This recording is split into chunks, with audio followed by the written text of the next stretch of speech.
Yes, sir. Three, two, one. Yeah, we are live now. Over to you. Good evening, everybody. My name is Atul Suri. I represent Alembic Pharmaceuticals Limited. Alembic, of course, like you all know, is a 114-year-old pharma company. And it gives me great pleasure to present this program to all of you, Reno Connections. It is one special program where we have world-renowned nephrologists who come and share their perspective with all of you. These are practicing perspectives that come down to all of you. So there's huge value. And in effect, this is the only way that there is any sort of a knowledge transfer, a perspective transfer that actually happens. It gives me great pleasure to even inform in our esteemed speakers here today, as also all of you, that we managed to get 3,500 doctors to register for the Reno Connections program. I understand right now the numbers viewing us may not be that high, but in due course of time, within the next few minutes, these numbers tend to swell. Reno Connections is a brand that Alembic is known for. We've had these live face-to-face programs in the past, and two of the doctors here today have been associated with this Reno Connections, the live face-to-face ones earlier. We will be coming up with more of these programs because we've seen great amount of impact when we do the Reno Connections program. So thank you all for having registered. I will now be handing over to the moderator, but it is my honorable duty to introduce you all to the moderator of today's program, Dr. Umesh Khanna. I mean, he's a name who needs no introduction really, but for the purpose, since it's a formality to introduce a doctor, I'll carry that out. Dr. Umesh Balakrishnan Khanna, of course, MBBS, MD, DNB, nephrology. He's a consultant nephrologist at the Asian Heart Institute, Karuna Hospital, and Suchak Hospital. He's held a variety of positions and appointments. They're all there on the slide in front of you. Chairman, Mumbai Kidney Foundation, Trustee of the Sapiens Health Foundation, Secretary, Mumbai Nephrology Group, Secretary, Amar Gandhi Foundation, the Project Coordinator of Jeevan Sparsh, as also the IME National Chairman of CKD Prevention Cell. Huge amount of areas of interest, community dialysis, preventive nephrology, and nephrourology, amongst the many others that are not mentioned here on the slide. He is actually acknowledged and wherein he established for the first time the concept of freestanding dialysis units or satellite community dialysis centers in India. Can it get better than that? Doctors, I hand you over right now to our course moderator to take the proceedings forward. Sir, Dr. Umesh Balakrishnan Khanna, over to you, sir. Thanks, Atul, for this kind introduction. You have already raised the bar by saying that there are 3,500 delegates who have registered. And I thought that Zoom fatigue is an illness which is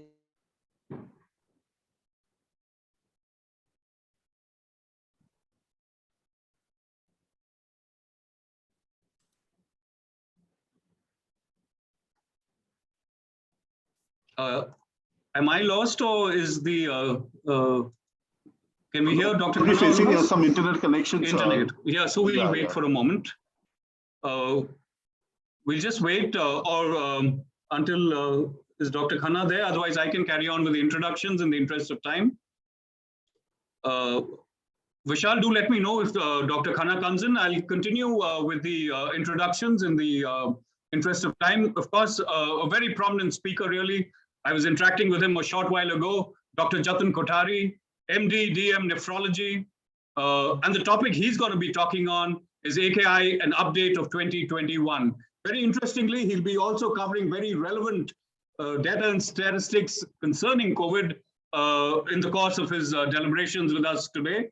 He, of course, is a consultant nephrologist and transplant physician at the very famous Hinduja Hospital in Mumbai. He's the founder and director of the Apex Kidney Care Dialysis Networks India, and a host of other things that he's famous for. But if I were to keep on, we would be running out of time. So I move on to the next speaker of function today. And of course, Dr. Jitendra Kumar, MD, DNB, DM Nephrology. And the topic that he's going to elaborate on is drug-induced AKI. is the chairman of the Nephrology and Transplant Medicine, director at the Academics and Wellness Accord Super Speciality Hospital in Faridabad, the vice president of the Delhi Nephrology Society, and he's also been awarded wonderfully the Dronacharya Award by the Health Minister of State, Sri Ashwini Chobe. So these are our galaxy of speakers today. I will not stand between you and them. And over to our first speaker of the day today. Over to you, sir, Dr. Kothari.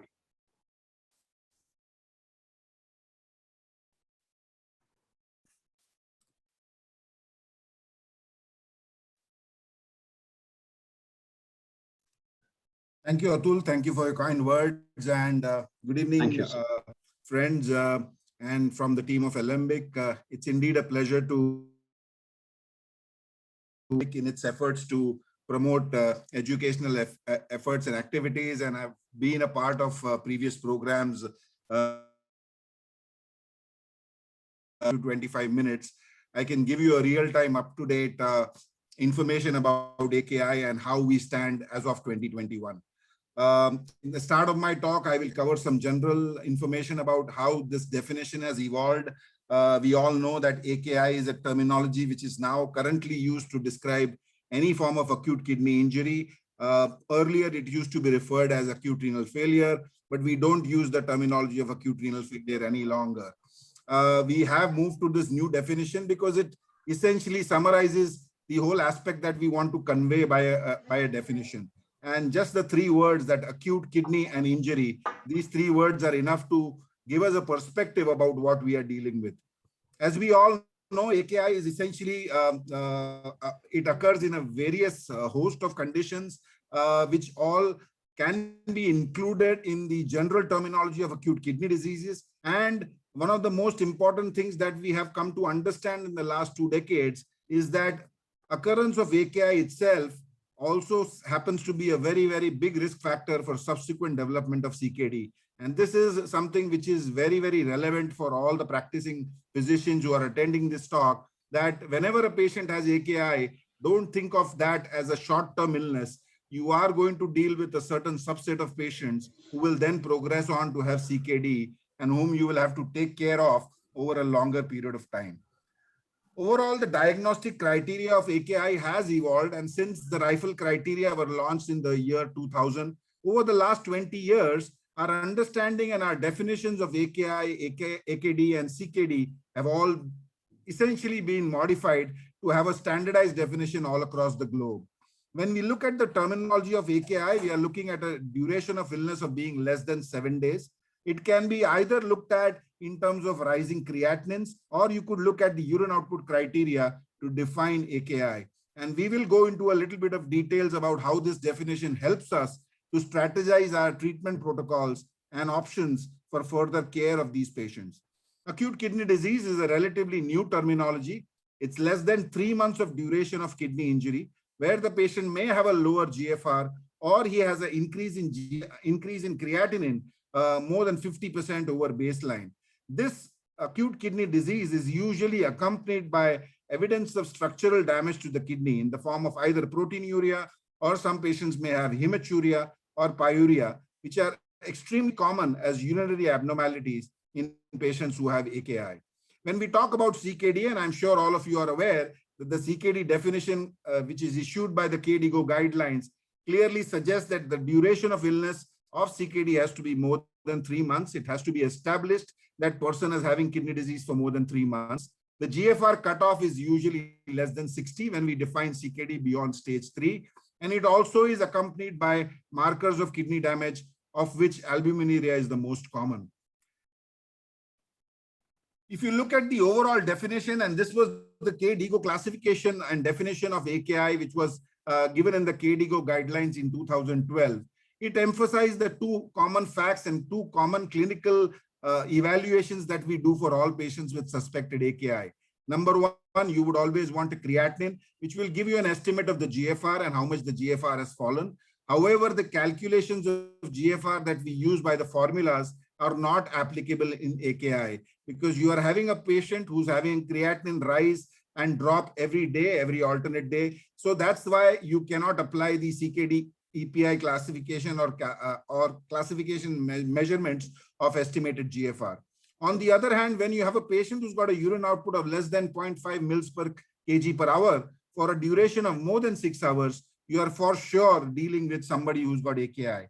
But as we saw in the definition, now the overall classification and understanding of AKI is more relevant in terms of how many percentage of patients are actually going to progress from AKI to develop subsequent CKD. And as you can see in this cartoon, which was outlined by John Kellum in his presentation in Nature Reviews this year, a significant proportion of patients who have AKI are eventually going to develop CKD, who need your care ongoing for the next few years, probably till they're alive. If you look at the overall causes, and this is something that has not changed over the last 50 years, AKI is still divided into the common classification methodology of dividing it into pre-renal causes, intrarenal causes, and post-renal causes. I wouldn't want to bore you by reading the slide, but suffice to say that when we talk about AKI, either it could be community-acquired AKI or it is hospital-acquired AKI. And in countries like India, we have more cases of community-acquired AKI where prevalent infections and hypovolemic shock because of dehydration or any factor are the predominant causes as to why people develop AKI. If you compare that to the developed world, more or less AKI in the developed world is hospital-acquired or iatrogenic, which we call as hospital-acquired AKI. And these are related to causes like sepsis, drug-induced AKI, which my friend Jitendra will cover in the next part of the session. And of course, use of contrast dye and other invasive procedures with exposure of contrast, which also can lead to AKI. Infection and trauma-related AKI are common all across the world as the commonest causes of AKI, along with infections and hypovolemic shock.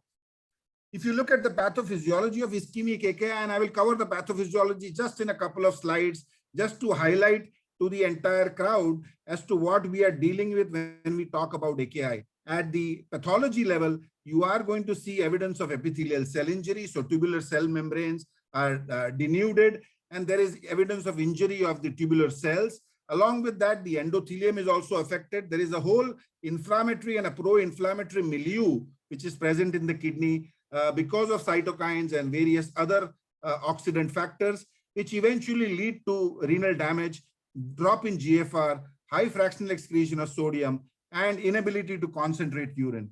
At some point in time during this whole episode, patients do develop oliguria. And in fact, if the AKI is very severe with tubular necrosis, patients can actually have anuria for a prolonged period of time. So essentially, the urine output criteria and the creatinine criteria will be able to establish whether the patient has AKI or not. If you look at the hemodynamic factors which are important for development of AKI, predominantly afferent arterial or vasoconstriction and increased prevalence of vasoconstrictor mechanisms and loss of renal autoregulation are the common factors as to why a patient can develop ischemic AKI. In the presence of sepsis, there are presence of high number of inflammatory mediators like TNF-alpha and IL-18, which all essentially lead through the common pathway of free oxygen radical generation and eventually lead to loss of GFR and kidney function. Just one slide on contrast-induced AKI, because this is a very common problem that we nowadays face. A lot of procedures are done. Dr. Jatin, very sorry to disturb, interrupt you. Doctor, your slides aren't moving.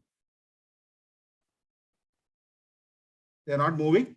Yes, doctor, the slides aren't moving. So if you can just please look at it. Try stop and share again, sir, so it might start. Perhaps if you can just stop the share and start the share again, doctor. Sure. Sorry about that. No, sorry. We are sorry about that, sir.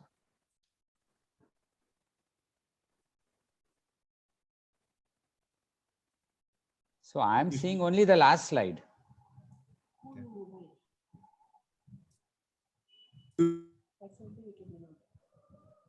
You're not able to see the slides? Now it's moving. Now it's moving. Now it's fine, doctor. Yes, now it's fine.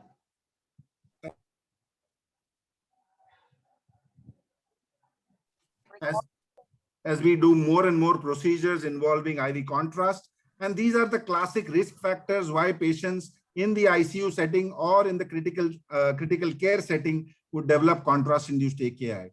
if you use a large amount of contrast medium in terms of exposure during contrast procedures, that can lead to contrast-induced AKI. Pre-existing CKD and diabetes are the two commonest risk factors as to why patients develop contrast-induced AKI. And there are some modifiable risk factors here, as highlighted in the dark in the slide, which you can control and try and minimize the amount of exposure to try and prevent or reduce the contrast-induced AKI. Are you all able to see the slides? Jatin, No, sir, your slide no, is- No, sir, we are stop. not able to see the slides. Again, it has been Can you stopped. share the screen again?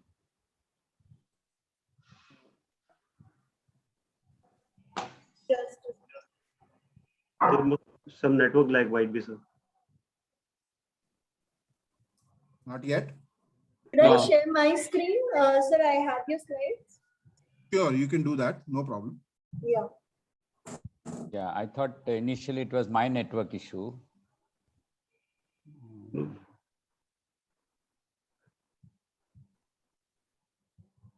Sir, is my screen visible? Yeah. Yeah, maybe it is visible. Go to that slide, the server discussing. No? Sir, please, so the slide number? Maybe You eight, can go eight, I to think. slide number 8. 21, I think so it was. No, 821. तो 8, yeah, खत्म हो गया। 8, yeah. It was eight. But we were on slide 8. Yes, Is it visible now? it is, but go on to the slideshow. Yeah, fine. Yes.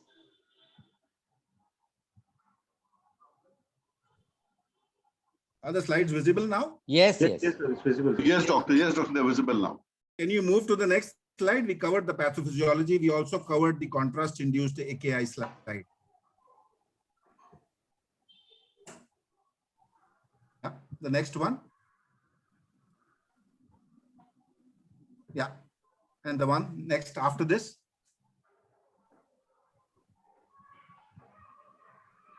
Maybe next. Yeah. Is the slide visible now? Yes, yes. Thank you. Thank you. Sorry for the inconvenience. What we look at when we think about a patient with AKI is in the shown in the following cartoon. So when we start with normal renal function, there are some predisposing risk factors which expose these patients to having a high incidence of AKI, and that's classified as the risk factors. Eventually, the tubular membranes get damaged, and that's where we start seeing drop in GFRs of these patients. And what is shown in the red circles is the clinical diagnostic criteria, what we already discussed about rising creatinine or drop in urine outputs, which happen when we are facing patients who have a drop in GFR already. Obviously, our endeavor would be to try and identify the occurrence of AKI and even look at certain biomarkers. And there have been a lot of biomarkers which have been studied in patients with AKI to try and give us a diagnosis at least 24 to 48 hours before the drop in GFR. Some of these biomarkers have been used in clinical practice with reasonable efficacy. However, it is not standard of care to look at these biomarkers and modulate treatment. So far, they are only helpful in terms of prognosis, but in treatment options, these biomarkers till date have not been very useful in terms of changing our approach for treatment of AKI. Next slide. So as we all know, there is a huge spectrum, and I showed you the causative mechanisms as to why AKI would develop in various patients. And there are various different pathophysiological mechanisms which can all lead to occurrence of AKI. So the management of AKI would be obviously to try and treat the underlying cause, what has caused the AKI. And these are essentially our standard management strategies for all patients who have sepsis or who are in critical care, where volume management is very important. Nephrotoxic drugs to be avoided, which again, Jitendra will be covering in his presentation. And of course, whenever required, any form of intervention in terms of dialysis or renal support, if the patient requires that. Fluid and electrolyte management are very, very important when we are looking at patients with AKI because they have a high incidence of hyperkalemia, metabolic acidosis, almost to the tune of severe metabolic acidosis can be very commonly seen in patients with AKI where management of their electrolyte problems is very, very essential. And one important point which I want to highlight is that as far as fluid resuscitation goes, it is very clearly seen that the patients who have the worst outcomes in AKI are the ones who have volume overload. So we should not be exceeding our overall fluid, approach of giving higher amount of fluids beyond a point, because if they do land up in fluid overload, their overall chances of coming out of the AKI episode is very, very slim. Next slide.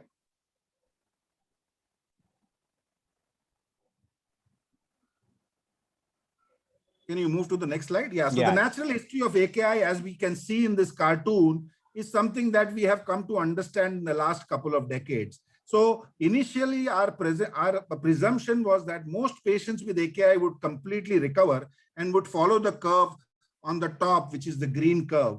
However, over the last couple of decades, now we have come to understand that a significant number of patients with AKI will eventually go on to progressively develop CKD, and even a small percentage of them will progress to end-stage renal disease, where they will be dialysis dependent, and some of them may actually require a kidney transplant. So this is something that we have all come to know, and that's why the whole diagnosis and prevention of AKI is very important in terms of its impact on future CKD. Next slide.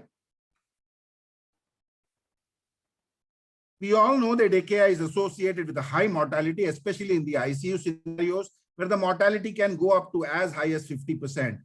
And most of these patients will eventually require some renal replacement therapy.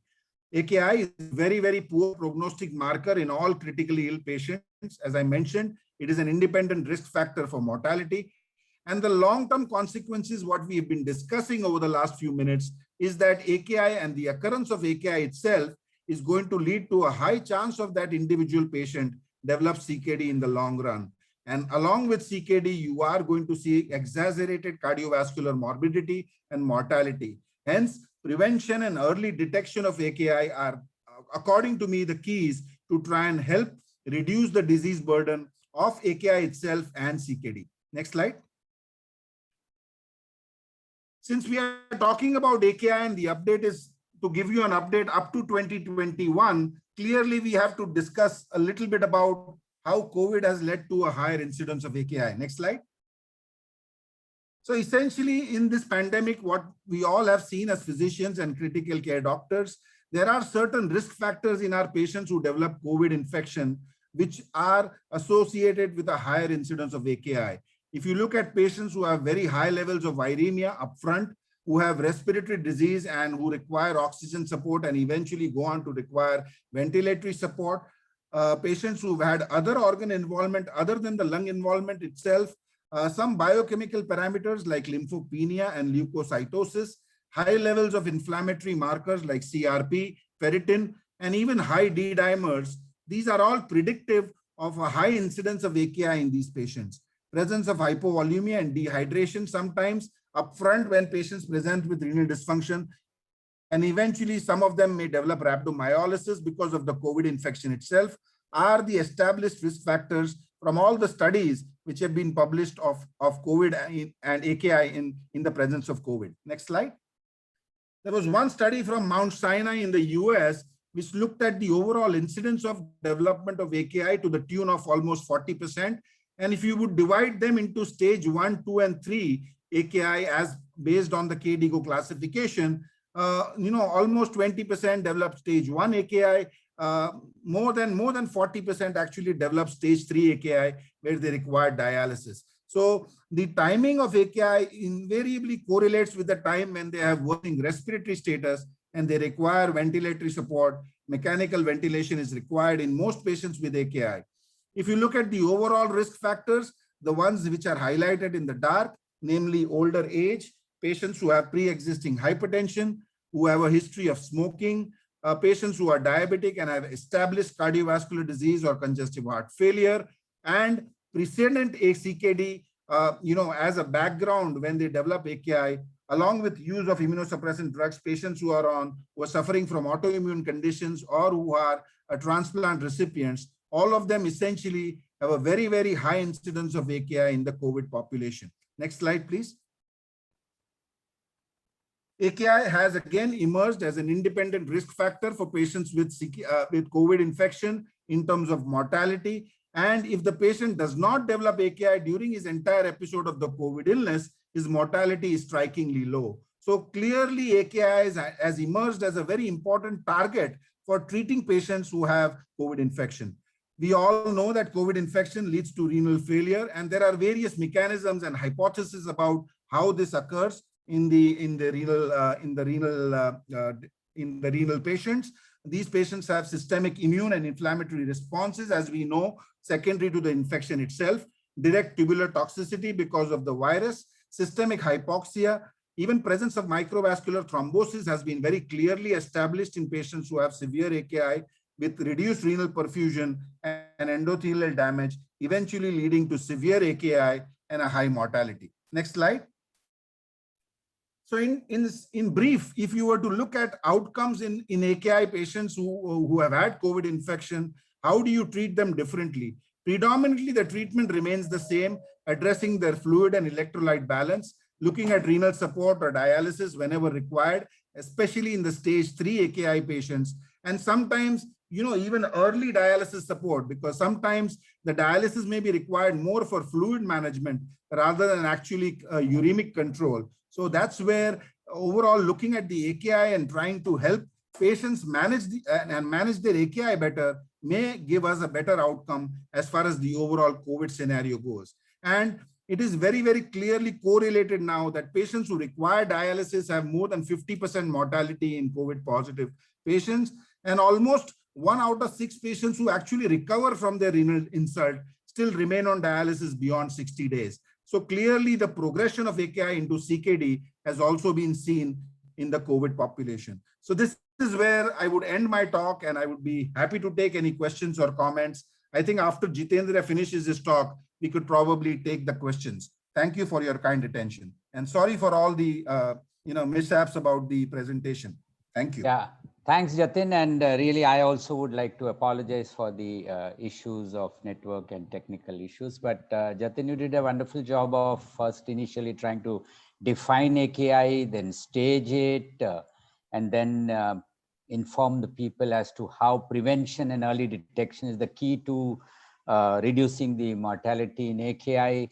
And then you alluded to the importance of volume management and how things have changed from being over enthusiastic about giving fluids to now being cautiously replacing to what is required. And then, of course, you covered the 2021 scenario of COVID and AKI. So that was in 20-25 minutes of time, which was given to you, a bird's eye view of AKI. And there are a lot of questions which probably we could take up later on after Jitendra's. Sure.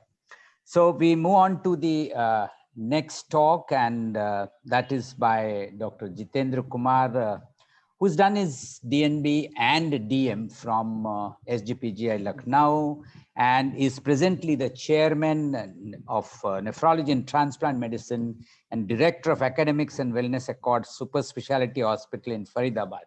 He also happens to be the Vice President of Delhi Nephrology Society.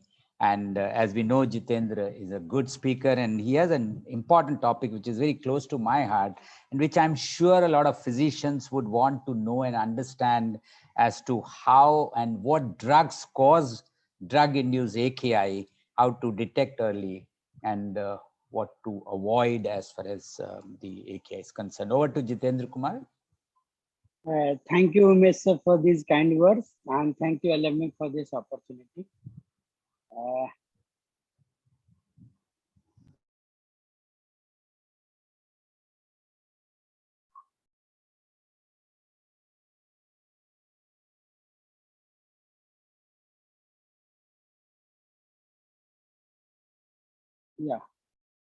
Drug-induced AKI.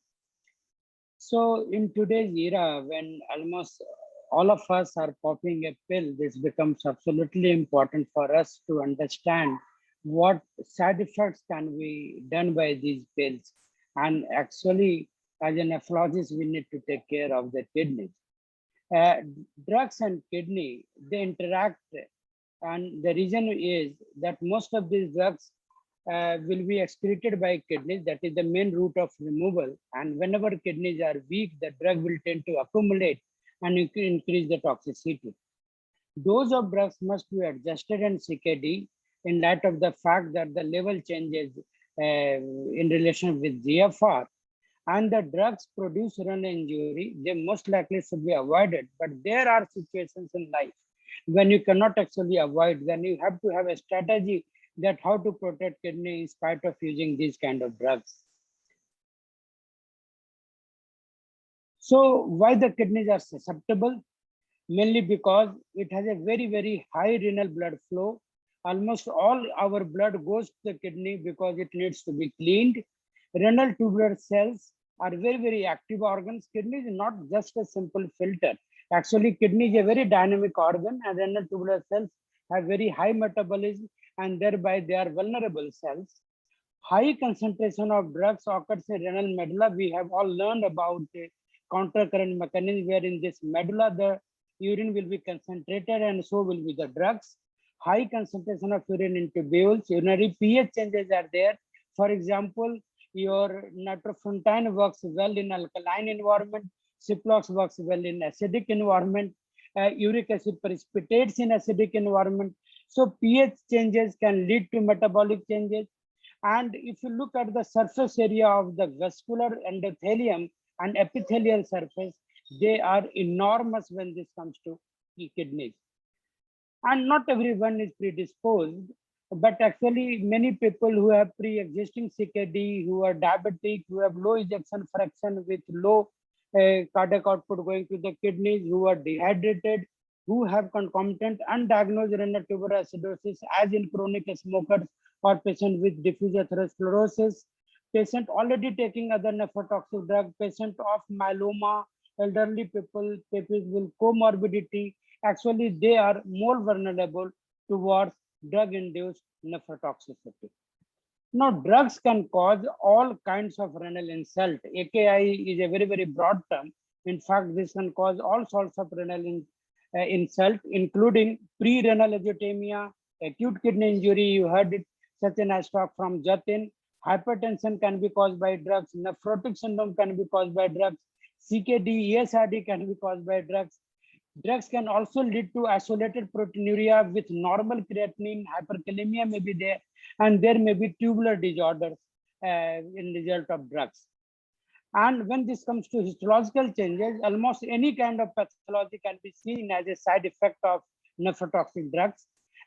Looking at the ischemia, we are all aware about acute tubular necrosis.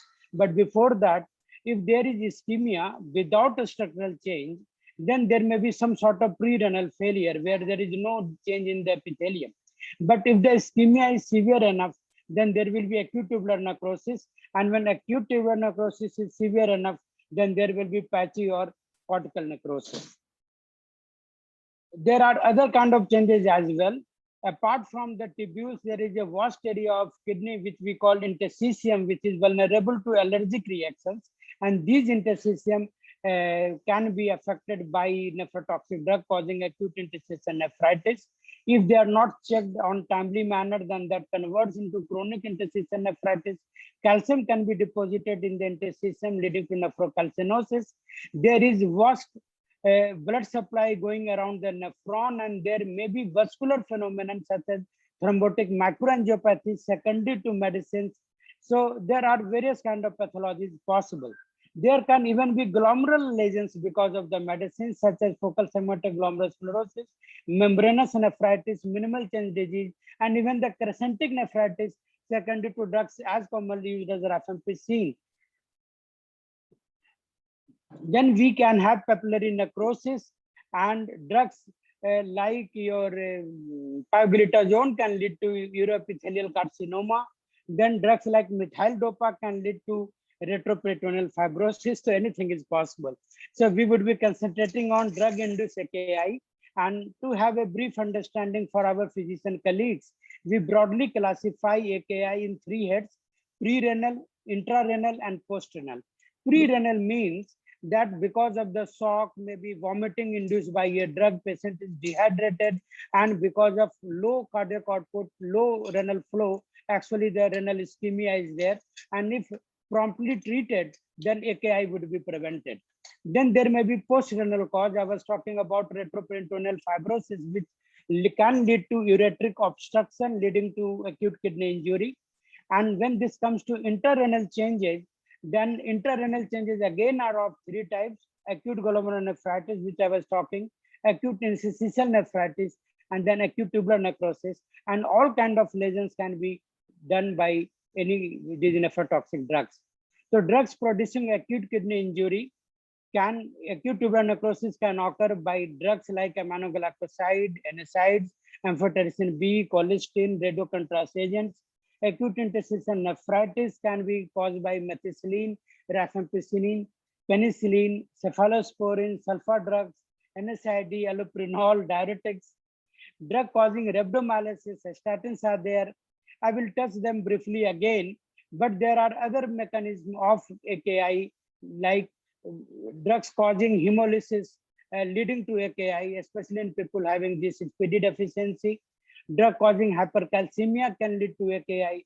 Then some toxins like lead, glycols, these drugs can lead to AKI. So now coming to a vast topic. In fact, I won't be able to cover the entire mechanism because of the time constraints, but I will touch few topics to have a brief understanding for our physician colleagues. Now coming to the topic of AKI due to hemodynamic effects. Now renal blood flow is heavily regulated with the help of hormones. Actually renin-angiotensin system is there, prostaglandin system is there. When this comes to glomerulus, then afferent and efferent arteriole, they constrict and dilate preferentially to ensure a good GFR. And then this is how the vasculature is controlled inside the kidneys. So if there is hemodynamic disbalance, for example, because of the painkillers, there would be problem with the afferent arteriole. Now vasodilator PG, prostaglandins, will be inhibited by painkillers, which will lead to reduced GFR. On the other hand, AC inhibitors would be working in efferent arteriole. So both of them have different mechanisms, but they would be leading to renal ischemia.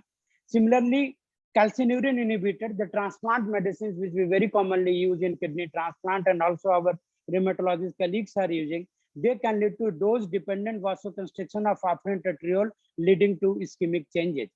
This is a cartoon showing how the NSAID and your ARB affect at the different afferent arteriole in the kidneys.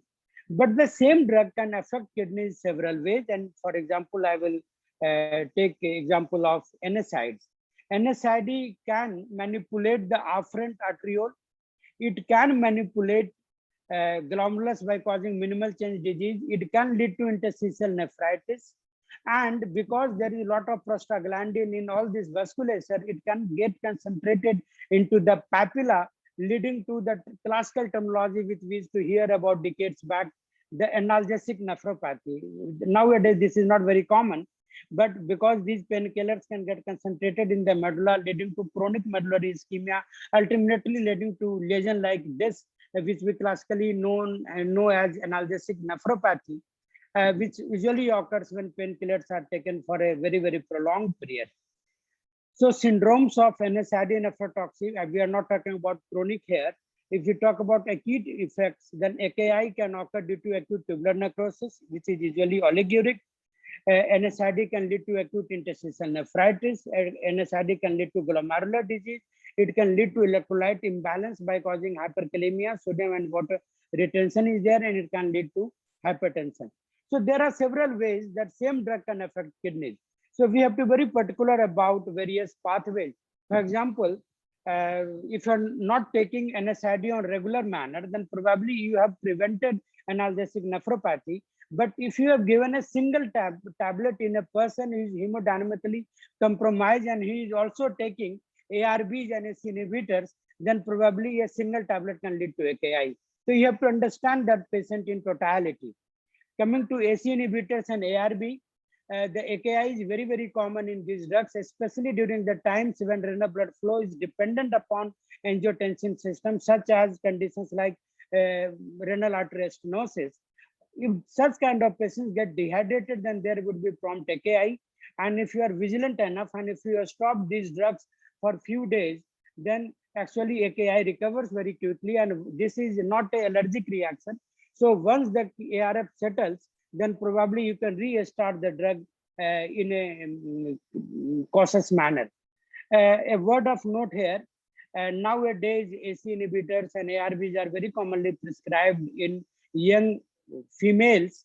If these females happen to become pregnant, then these drugs can lead to renal agenesis. That is a word of caution. Acute tubular necrosis have just enumerated drugs. These are some of the areas where these drugs would be affected. For example, in proximal tubule, the drugs like cisplatin will be acting. Loop of Henle, drugs like aspirin is acting.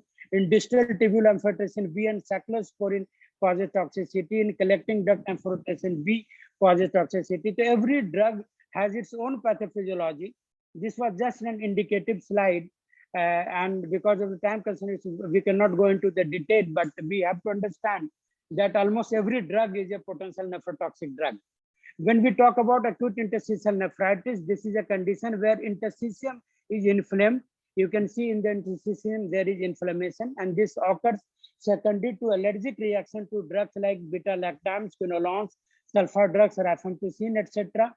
Clinical feature may include rash, fever, eosinophilia, eosinophil in the urine or pyuria in the urine.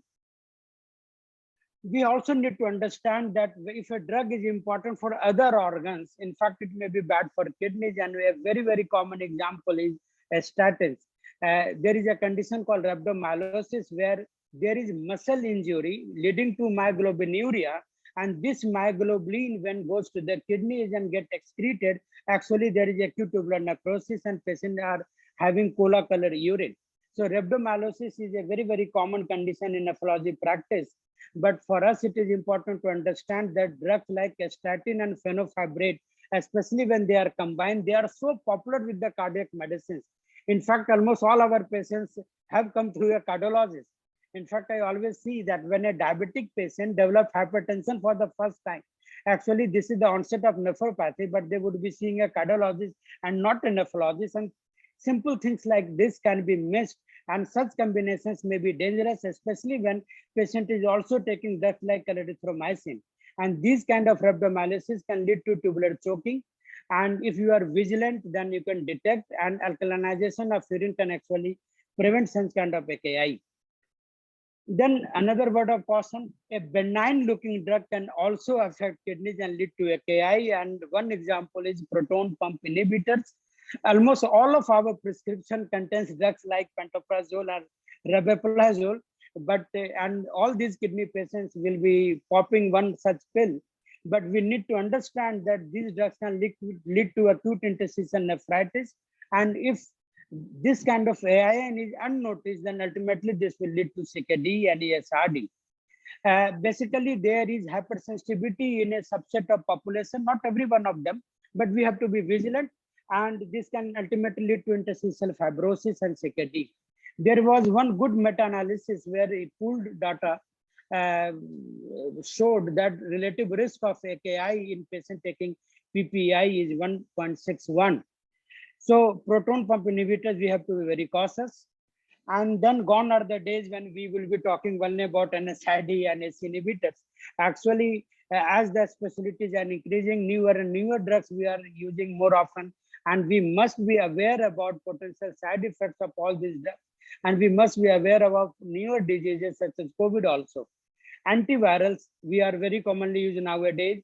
Cidofovir, foscarnet, acyclovir, interferons, all can lead to acute tubular necrosis. Acyclovir can lead to crystal deposit inside the tubules, and crystals looks like this, and this can lead to acute tubular necrosis. And if person has a CKD, actually the drug needs to be heavily reduced in dosage. AKI in COVID-19 was just beautifully explained by my friend Jatin, but looking at the drugs, almost all the drugs which you used in COVID-19 have potential nephrotoxicity. Remdesivir has a vehicle which causes AKI. Then ritonavir can lead to ATN, interferon can lead to ATN, aminoglycoside can lead to ATN, fluoroquinolones can lead to AIN, beta-lactam can lead to ATN and glomerulonephritis. Chloroquine can lead to lysosomal damage, mimicking Fabry disease.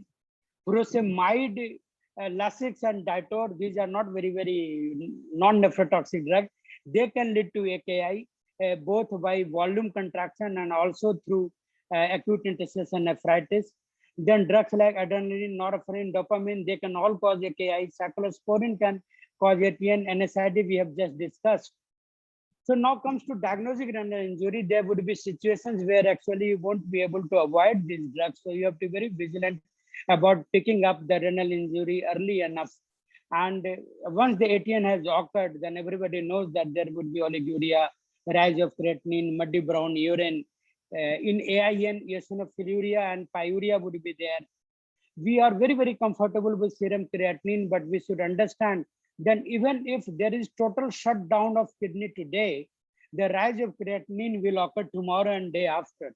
So a good amount of window period would be lost if we are relying solely on creatinine value. So in referral criteria of AKI, there also oliguria was taken into consideration. And another point with serum creatinine is that this comes out of muscle metabolism.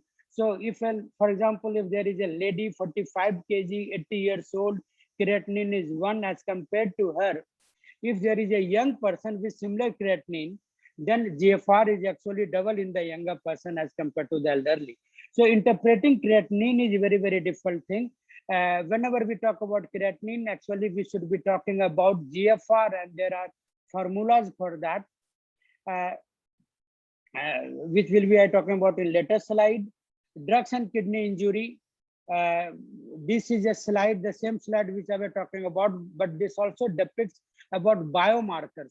When creatinine is awaited, actually these are some of the biomarkers. For example, KIM1, NGAL, NAG can detect renal injury, especially of the proximal tubule, much in advance before creatinine would rise. Similarly, NGAL and NAG can detect distal tubular injury, especially while using drugs like amphotericin B and cyclosporin. Serum cystatin C, some or other, it has not become very, very popular in India, mainly because many people feel that there is no point picking up AKI early. But especially when we are dealing with the nephrotoxic medication, then there may be a point if you pick up the disease early with the help of cystatin C. As discussed, creatinine detects fall of GFR in late stages, and 2 creatinine actually means GFR less than 50. So if you want to detect kidney injury early enough, cystatin C may be a very, very good tool. KIM1 I was talking about, this is increase in ischemic injury and nephrotoxic injury of proximal tubule, and this can be an early biomarker to detect injury. These are some of the formulas which we normally utilize. So creatinine alone may be meaningless. You have to take into account weight of the person, age of the person, and then drive your GFR, and that will give you some fair idea about what is the percentage of renal function. Then coming to preventing and treating renal injury, we have to select our drugs in a very, very wise manner, and do not be fancied with the newer drugs. Actually use drugs which you are very, very comfortable and you know them fully, only then use the drug. Whenever you start a drug, you just remember that even PPI can lead to AKI, so watch for the renal function and be vigilant. Dosing techniques need to be modified. For example, in aminoglycoside, single daily dose may be less nephrotoxic as compared to twice daily dosage. Then there may be some formulations which can help in decreasing nephrotoxicity. For example, lipid emulsions of amphotericin B. Then do avoid co-administration of other nephrotoxic drugs. Whenever you see a patient, especially elderly, a stepwise approach may be worthwhile. Look at the detailed history of the patient, examine them, look for the evidence of renal artery stenosis and atherosclerosis, assess renal function whenever you start drug, keep following serum creatinine and GFR, keep reviewing your patient, and every medication should be individualized. One NSAID may not be nephrotoxic in one person and may cause ATN in another person. You have to monitor the efficacy of your prescription, and then you have to review whether your patient is getting harm or not. Some of the examples where a specific renal protective strategy can be applied is, for aminoglycoside, we can go for once daily dosing. For tumor lysis syndrome, this is a very important thing. If you give cancer agent and tumor lysis is there, then this tumor lysis burden lead to hypercalcemia, hyperuricemia, ultimately leading to AKI. So there we need to keep patient hydrated, and drugs like allopurinol will prevent AKI. Similarly, amphotericin B, the lipid emulsion which I was talking about, keep your patient hydrated. Ethylene glycol, where ethanol is useful. Hemodialysis can remove this toxin out of body. Rhabdomyolysis, again hydration and probably alkalization would be helpful. Similarly, in methotrexate and acyclovir, hydration is important. In NSAID, we have already discussed, avoid long-term use, avoid more than one drug, avoid in old age, avoid in CKD patients, RAS inhibitors we have already discussed. So once the ARF occurs, ATN occurs, then you stop the drugs, and most of the time this is self-limiting. In AIN also, interstitial nephritis also, once you stop the drug most of the times is self-limiting, but there are situations where steroid kind of drugs may be given to revert back to the normalcy. In there, if there are some metabolic derangements such as hypercalcemia, hyperuricemia, for example, in unprotected renal tumor lysis syndrome, then hemodialysis can prevent kidney failure. So here, even if creatinine is not high and calcium is very high, for example, 14 or 15, and uric acid is very high, just do dialysis for metabolic correction to prevent further acute tubular necrosis. Similarly, if some of the drugs accumulate, such as INS, salicylate, then hemodialysis can remove these toxins.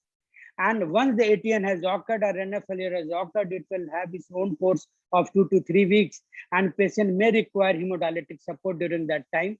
At times, peritoneal dialysis may be more important in removing drugs, especially drugs which are protein bound. Then there are other dialysis techniques such as hemodiafiltration and CRRT, which can lead to better removal of toxins. And there are situations where actually we are asked for nephroclearance for a drug, especially from the cardiology unit, where our colleagues say nephroclearance before contrast agent. Now, then comes the dilemma. As a nephrologist, I will never like to use these contrast agents, but I will never like to prevent angiography also. So I always tell my patients that you have to prioritize that if you have to give preference, then give preference to the heart. But at the same time, no unnecessary contrast study should be done. Patient under risk should be monitored. Minimum amount of toxin should be used, and the patient should be hydrated. And there are few steps which may be considered as universal precautions. In every case, take history of concomitant drug. Try to avoid other nephrotoxic drugs such as ACE inhibitors, which are many times patients are considering ACE inhibitors as part of life. They may not even tell you that they are taking telmisartan. Urine analysis is very useful in detecting concomitant conditions such as proteinuria and glomerulopathy. GFR estimation we have already discussed. Saline infusion is again a universal precaution. Then N-acetylcysteine, the drug Renosev, Nefrosev, all of them contain this ingredient, acetylcysteine, which is also renoprotective. Sodium bicarbonate, actually you have to prevent acidosis. Renal vessel needs to be understood by clinical examination and Doppler. And then whenever you use the drugs, take consent of the family. They need to understand the implications of these things. So when it comes to preventing of drug-induced nephrotoxicity, the pearls are early detection, doctor education, patient education, and also the general awareness in society needs to be created about these drugs. For doctor education, we need to be updated. We should be using minimum possible drugs and only the drugs which we are comfortable. Do not hesitate in reading product insert whenever using a new medicine. There is no harm rather than falling into litigation later on. Keep reviewing your prescription. So take home message would be the drugs do hurt kidneys in several ways. GFR may be temporarily or permanently reduced in many subtle ways other than over GFR reduction. Also, kidney injury may be there. Physician must learn to use drug carefully, optimally, and they should avoid any other nephrotoxic drug. Optimal use of nephrotoxic is very much necessary. You have to understand the GFR of the patient. Do not be misguided by creatinine alone.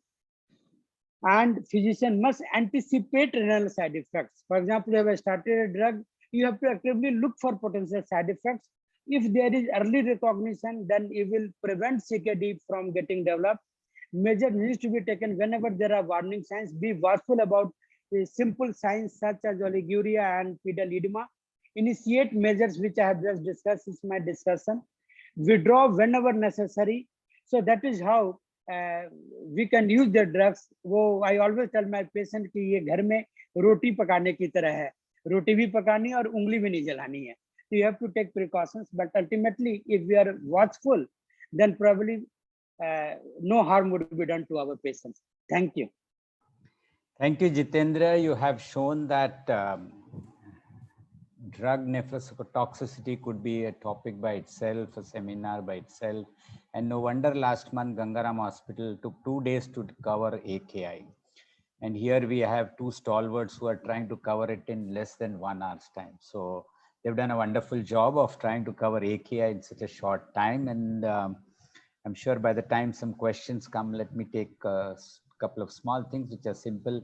So Jatin, you must be aware that I generally like to take a talk on most of the topics in nephrology, but and I'm a reasonably good speaker, I mean, can manage. But if Jatin Kothari is part of the panel, then I try and stay away from him. You can't match Jatin in his talk. So, which is why I decided, let me ask. Humble as ever, Dr. Khanna. Let me ask a few questions to him. Rather, that is easier said than follow Jatin and take another talk. Jitendra, hats off to you to talk after Jatin. It's difficult.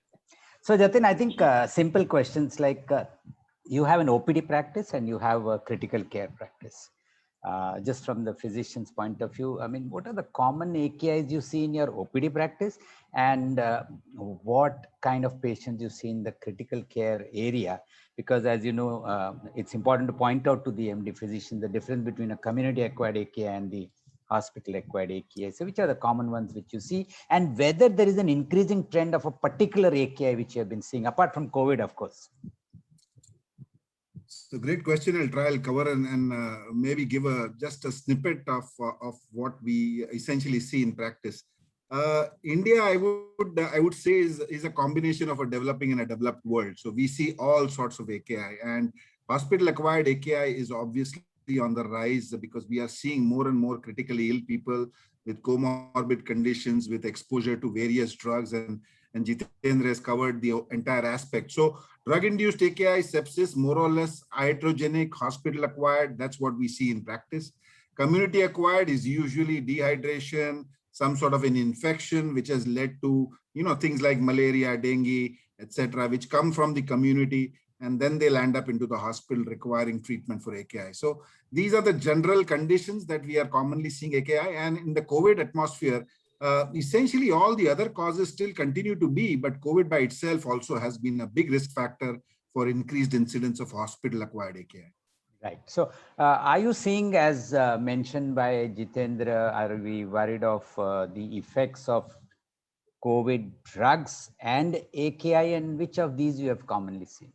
So just to comment on what Jitendra had to say about drugs, I don't think we understand too much about all the drugs that we have used for COVID and its direct nephrotoxicity. Yes, amphotericin after the whole fungal ball, coming in, and amphotericin was used right, left, and center. So that for sure is an established, drug-induced AKI situation. But other than that, I would be honest enough to tell you that we've used remdesivir in all kinds of kidney injury patients, even CKD transplants. And suffice to say that remdesivir has actually worked out to be quite safe. We have actually not seen any increased incidence of AKI with remdesivir, as far as I can tell. Right. And all the existing literature also, Umesh, I think you would back me on that remdesivir is relatively safe. We can't say the same thing about drugs like, interferon and, of course, the antibiotics, which if used inadvertently would lead to much higher drug-induced AKI. Yeah, unfortunately, simple drugs like herbal medications, vitamin C in advanced CKD, vitamin D has been used in past and then excessively used again. Very These simple things also one has to be keeping in mind. I think we are now getting some of the questions from the audience, and so you were talking about NGAL and KIM1 and other things. So I think somebody has asked a very pertinent question. So how to diagnose clinically AKI on routine investigations rather than depending on that. In fact, probably what he might be wanting to know is spot sodium or FeNA or any of these things still exist, or we just give a fluid challenge and see. I mean, your comments. I'll take that question and in 30 seconds try and answer that. So simple urine analysis will help you in terms of finding out whether a patient has AKI. Creatinine, of course, is our backbone. Even though it's a late marker in patients with AKI, it is still the commonest investigation that is used to diagnose AKI. And of course, looking at the patient in urine output by itself is also a biomarker which will help you to detect AKI. So just simple things: urine analysis, renal function, urine output. That's going to help you in more or less most of the patients to diagnose AKI. Between pre-renal and the The use of urinary indices, especially the fractional excretion of sodium and fractional excretion of urea nitrogen, we use that very commonly. You have to be careful when you interpret these results. If patients are on diuretics, then FeNA is not very reliable. But otherwise, it stands in good stead. But usually, by the time the reports come back, Umesh, I'm sure you would agree that it takes 12 hours, and by that the patient is already in AKI if the urine output is dropped. So probably you'll try and find out whether is volume depleted or not. I think we'll come to the volume part later on because that's a very interesting and important area. There are some questions which I would want to ask, which the people want to know. What % of COVID patients land up in AKI? I think you covered it up. Just in short, if you want to. Yeah, overall ICU COVID up to 40%. Most international studies have showed up to 40%. Yeah. But if you look at relatively stable people out of ICU, the overall incidence of AKI would be around 10%. Right, and I think they wanted to know how our AKI stage is calculated, maybe KDIGO. So various calculations, various formulas, various criteria, but the most accepted classification is the KDIGO classification, stage 1, 2, and 3, based on creatinine and urine output. Right. I think there is a very lengthy question in reference to COVID-19 incidence or complication system involvement, starting from higher side, in what order you will place the following COVID problems: pneumonia, acute MI, myocarditis, cardiomyopathy, hepatic involvement, stroke, and AKI. So where does AKI land? Where is our role vis-a-vis the cardiologist, the chest physician, and so on? So what's the... I think we briefly covered that in the slide of AKI, but if you have lung involvement, definitely look for renal involvement simultaneous. If you have any other major involvement also, there is a higher incidence of AKI that is seen, but I think the lung would score over all the other organs in terms of direct involvement and mortality, correlation. Yes. Right. Some guys worried of vaccination-induced AKIs. Have you seen or heard of? Haven't seen. Right. I have seen a lot of patients who have some vague side effects of vaccine, but our message collectively is that everyone needs to take the vaccine. Please get vaccinated. Yes, fine.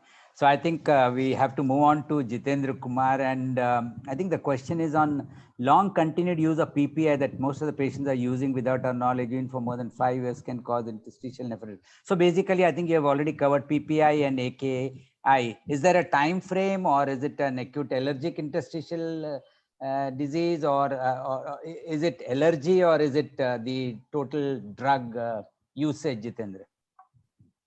No, when you look at the meta-analysis, then the most common pathology was AIN, and the meta-analysis has several flaws.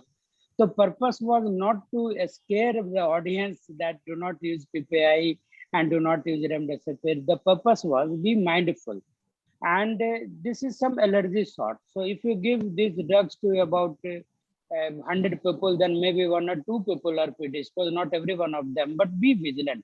Suppose we have started PPI and creatinine is rising and there is no other reason to explain this thing, then there is no harm in stopping these medicines and trying other group of drugs such as ranitidine or famotidine and see whether the creatinine reverses. And in a clinical practice, it will be always almost impossible to do exact diagnosis, but this permutation and combination can be tried on day-to-day basis. But suppose the person is allergic to PPI and we just forget about this and we keep continuing, then this repeated AKI will ultimately lead to interstitial fibrosis, AKD, and SRD. So that has been very well reported. So it doesn't mean that whenever we take a PPI, we should be scared about AKI. But because of one reason or other, if the patient is chronically taking, we have to be mindful about renal dysfunction. And if there is renal dysfunction, then we have to exercise caution. So I think what he's saying is that your antennae have to be absolutely alert. There is no nephrologist I know of who hasn't taken a PPI or an NSAID, but that doesn't mean that we should be basically aware of these side effects and keep a watch on the possibility of these illnesses. Basically, it's a new kid on the block, and therefore not many people were aware of PPI. Now, of course, it's been very well known. Rhabdomyolysis, should statins be stopped in patients of coronary artery disease post-PTCA if they develop COVID? So I think before that, Jatin, can we cover up some of the rhabdomyolysis or myoglobinurias we see a little uncommonly, which I mean, apart from just the exercise induced, but the non-exercise related myoglobinurias, or that would be important for the physicians as to which are the areas where you must suspect the possibility. Sure. Sure. So essentially, what we are seeing is patients who have heavy exercise, maybe status epilepticus, and all those and concomitant dehydration, which all lead to rhabdomyolysis.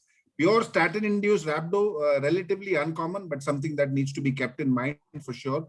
In relevance to COVID-19, I don't think there has been any study which looks at withdrawing statins only for that duration. Right. Most of these patients, if they have established cardiovascular risk, then more or less we have continued the statin during the course of COVID-19. And per se, it doesn't have any negative effects in terms of higher incidence of AKI. Right. So yes, be careful, but at the same time, don't unnecessarily stop drugs. There was a controversy about ACE inhibitors and ARBs upfront when the COVID pandemic started, whether you should be giving that or not.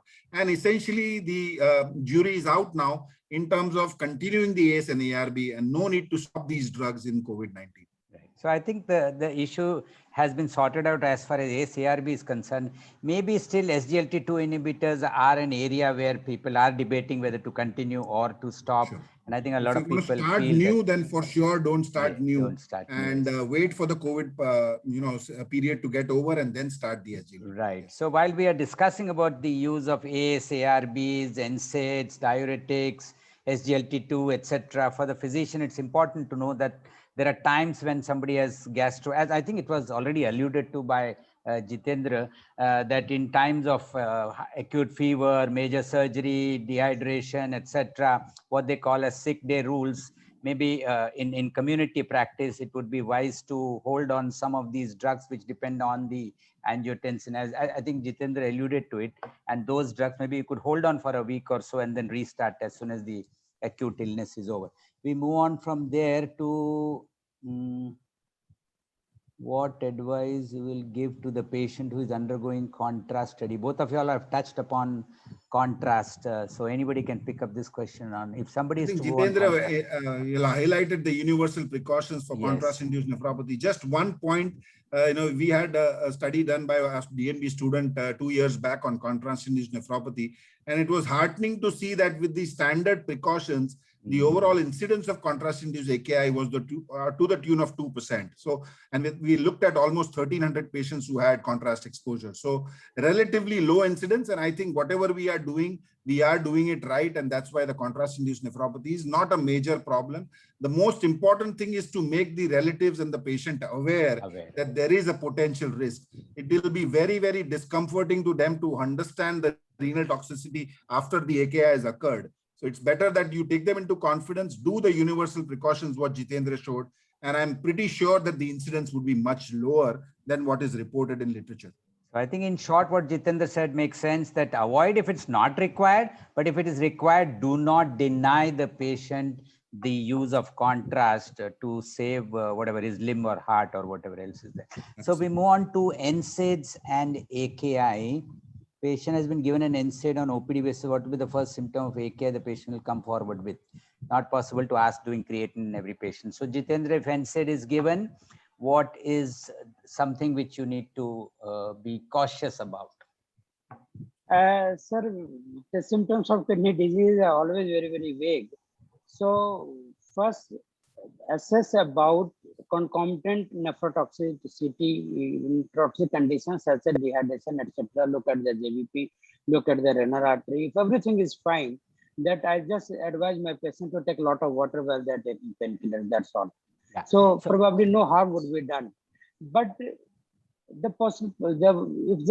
clinical signs which we are looking at, they are vague and they may be as simple as decrease in urine output, which Jatin mentioned. This is as good as a biomarker.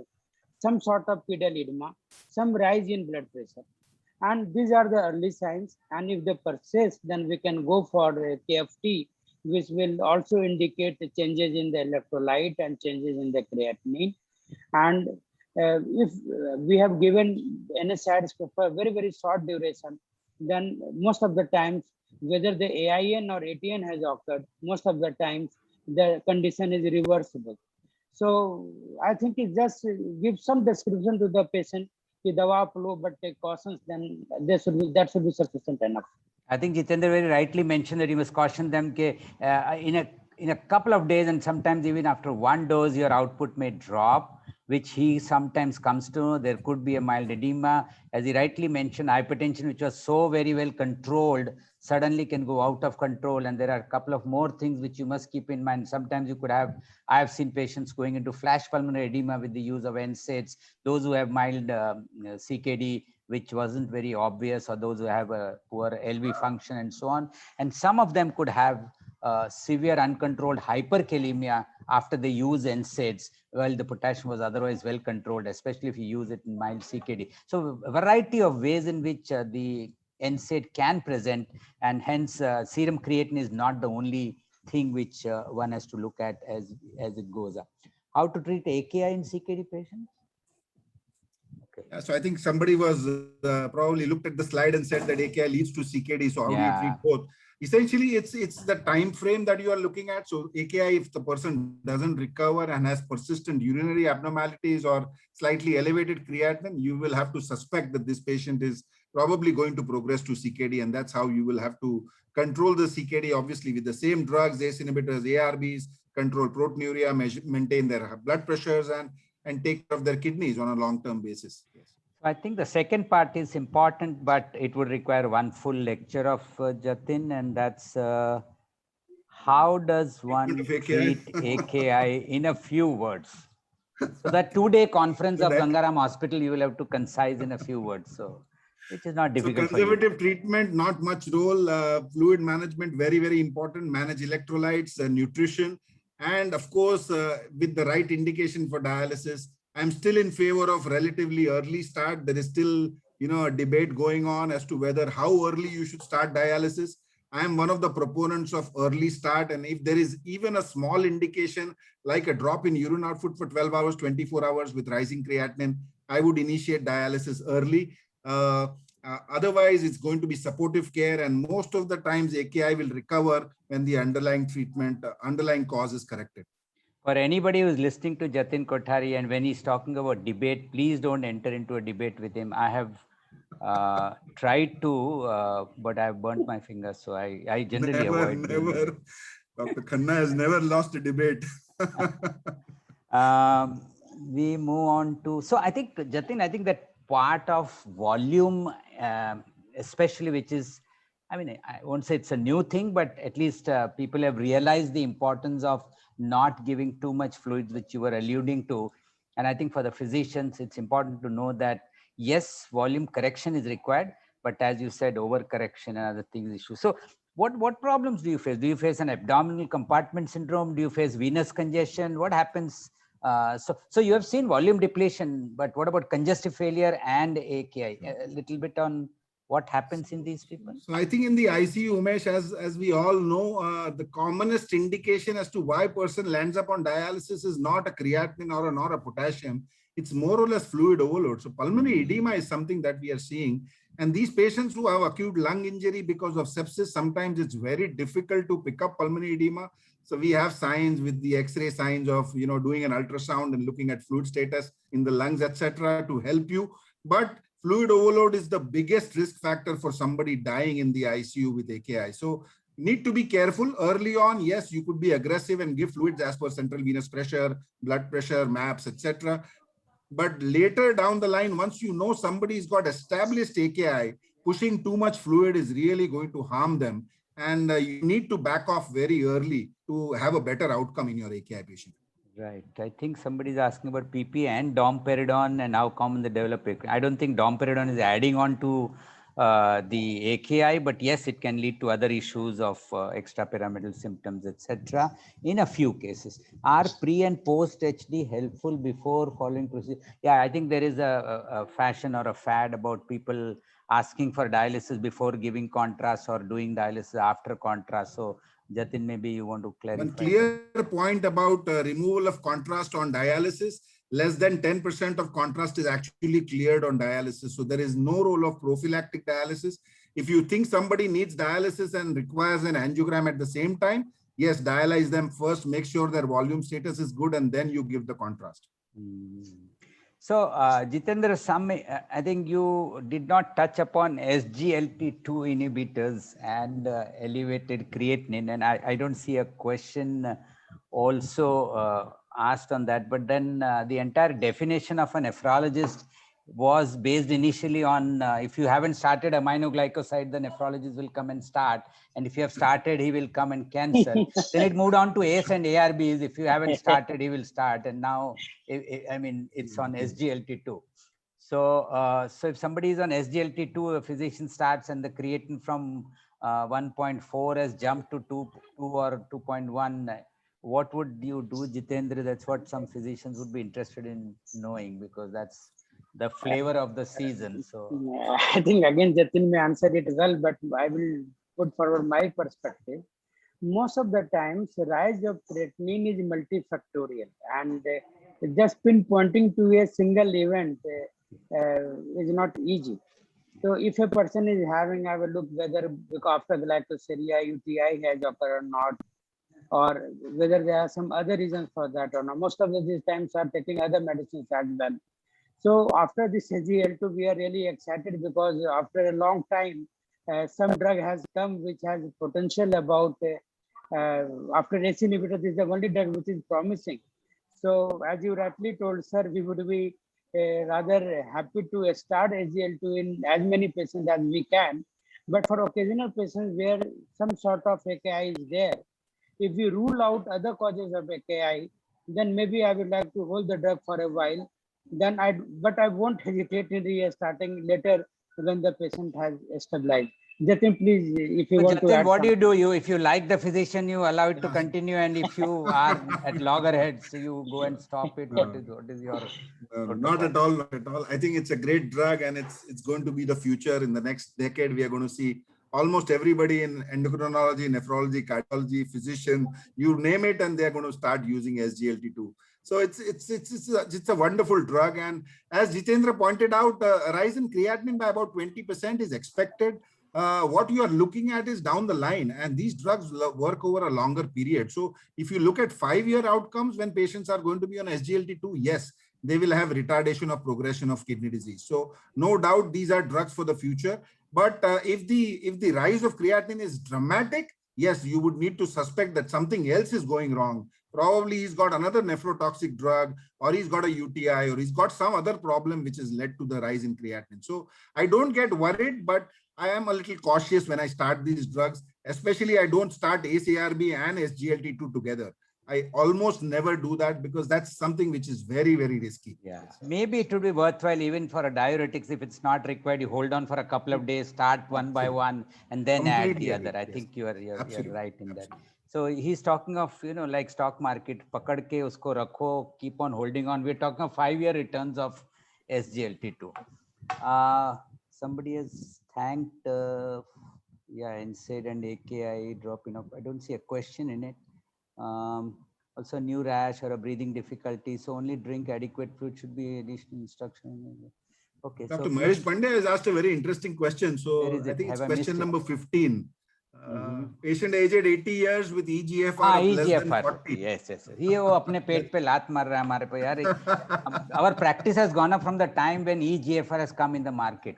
And 60 के बदले 59 EGFR is referred to nephrologists. So I think so gone are the days of referrals for simple renal cyst. Now it's the time of referrals for low GFR. GFR, yes. I don't get worried about the GFR. In fact, one very important point for the physicians, all these formulas have been validated in the Western population, in Caucasians, Blacks, Indian patients, Asian patients. There is no validity of any of the classifications and the clearance formulas. So take it with a pinch of salt. It helps you to monitor kidney function over a period of time, but one value per se should not bother you.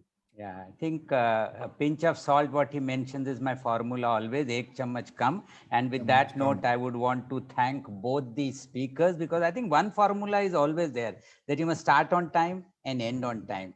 Otherwise, that Zoom meeting cannot be Zoomed live. So, so the audience has been kind enough to ask so many questions. The two speakers have done a wonderful job of a topic which actually is very vast and difficult to cover.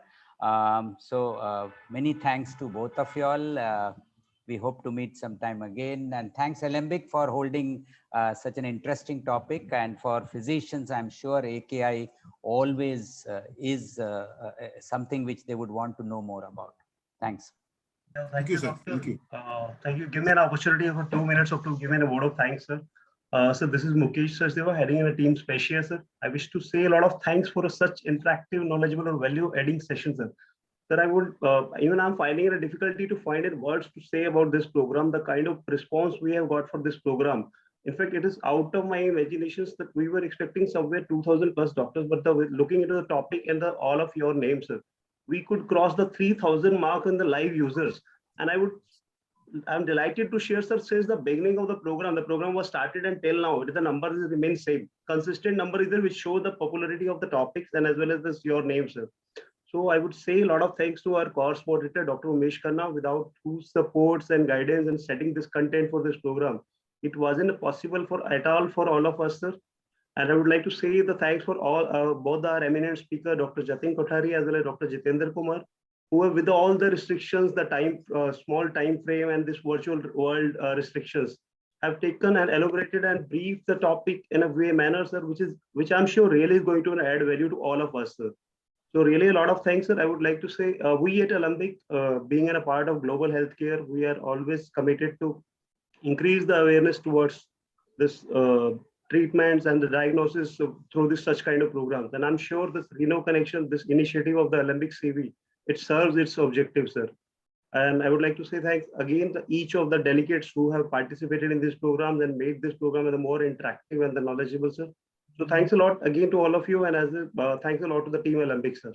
Thank you, sir. To success is always keep Dr. Khanna as the moderator, so he'll make sure that everybody is awake. Thank you. Yes, sir. Yes, sir. And I must say thanks to all of you, and including the delegates, those that are supporting us, my team and me, sir. Please keep us supporting, sir, so strengthen us further, so we can make this such kind of programs every time, sir. Thank you, sir. Thank you. Have a great day, and I'll take your advice on a higher note, sir, Dr. Jatin. Sure. Thanks very much. Thank you. Okay. Thank you, Jitu. Good night. Good night. Bye. Thank Good you, night. Jatin. Thank you, sir. Thanks. Thank you. Thank you very much, doctors. It was a pleasure having you. I hope that we get an opportunity to at least meet and conduct a live program. So, thank you. Till then, let's meet virtually only. Thank you very much. Good night. Bye. Thank you. Good night, sir. Bye. Bye.